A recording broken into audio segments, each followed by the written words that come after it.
Hej alle sammen, så er det Jens her. Vi er nået til første advent og den officielle start på juletiden. Yeah!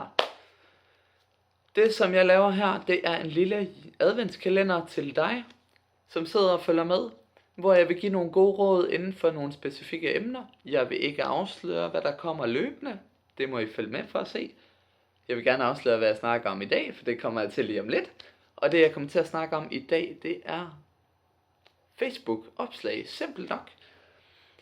Simpelthen kunsten i, hvad er der bag ved det her, og hvad skal du gøre for, at det bliver bedst muligt, og du får det ud af det, du gerne skal. Ligeledes er der nogle ting, du skal holde dig fra, eller tænke over, så får du også det med her. Jeg tager det lige kort og godt, så man lige får essensen med. Skulle der være nogle uddybende spørgsmål, eller nogle spørgsmål til noget andet, jeg måske ikke når ind på, så er I velkommen til at stille dem i kommentarfeltet lige herunder. Yes, lad os komme i gang. Hvad virker bedst, kan vi tage til at starte med. Der er jo 4 forskellige måder generelt at slå op på. Der er tekst, der er billede, der er video, og der er Facebook Live. Standarden bare med tekst, lad være, fordi at det drukner i ens newsfeed, når man scroller ned igennem. Folk de overser det, fordi der er så meget andet visuelt, som billeder og videoer og sådan noget, som simpelthen fanger øjet imellem. Og det vil ikke blive opdaget på samme måde, ergo du vil ikke nå ud til dem, du egentlig skal. Så det kommer til den hovedregel, der hedder, have altid noget grafisk materiale på dit opslag. Det virker langt bedre. For eksempel et billede. Billeder, lad være med at have for meget tekst i og så videre deri, fordi så igen skal de sidde og læse en masse og hoppe over. Men have et godt billede, der lige illustrerer, hvad du reelt skriver i din tekst, eller lige vil sige til folk. Noget, der simpelthen fanger dem og holder dem fast i det her opslag, så de får det med, som det, altså det budskab med, som du gerne vil have ud. Over billedet, der har vi videoen, som performer bedre end det.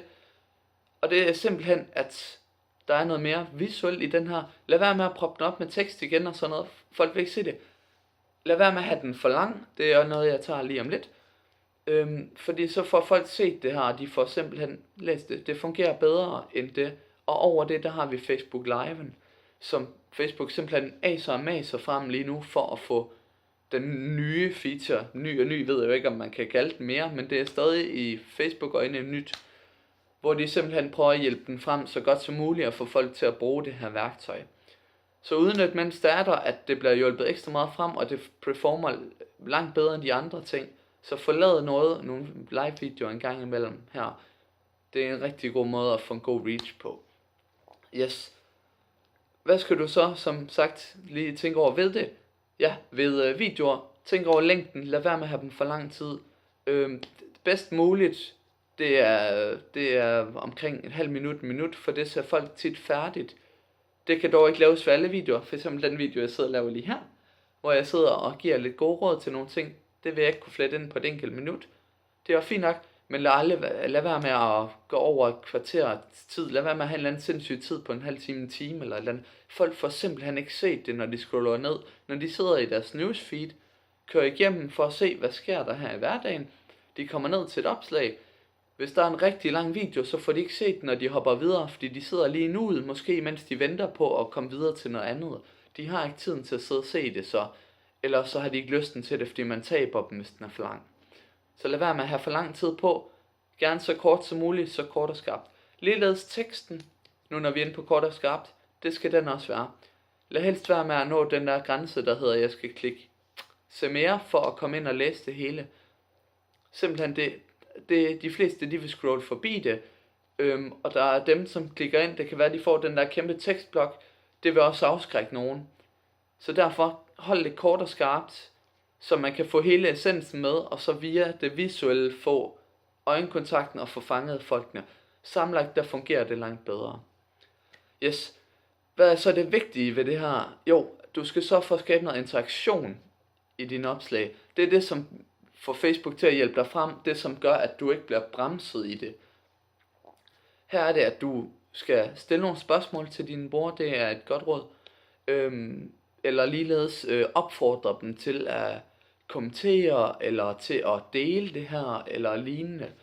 Fordi at det får simpelthen folk i gang, og du får skabt den her interaktion, som gør, at din post, dit opslag, det kommer længere ud, og det bliver vist til flere, fordi så kan Facebooks algoritme se, at de folk, du har med dig som følgere, de synes om det, du laver. Det er ikke noget irrelevant, du slår op, og så hjælper Facebook det gerne frem. Fordi hvis de kan lide det, så vil folk gerne se det, og så hjælper vi den med at komme ud til andre også, og lægge ordentligt i newsfeeden. Hvis du ikke har interaktionen, så er det, at du ender med, at Facebook de efter noget tid vil sige, nå, det er ikke relevant for dem, det egentlig kommer ud til.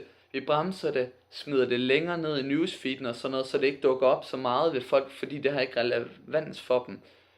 Og det er ikke der, vi vil ud, for du vil jo gerne ud og vise dig selv for så mange som muligt. Så husk interaktion. Så et lille godt fif til dine opslag. Generelt, hold dig væk fra boost-knappen. Facebook, de er ude at skyde med spredhavl her, når det er, at du trykker på den. Facebook vælger selv, hvem du går ud til. Det er ikke dig, der sidder og specifikt udvælger det. Derfor bliver det noget bredt noget, og derfor kan det være, at det rammer en del, som ikke har en stor relevans. Ergo, selvom Facebook lover guld og grønne skove i form af at bruge det her beløb for at nå ud til dem her, ignorer knappen. Normalt så skal du ikke bruge den.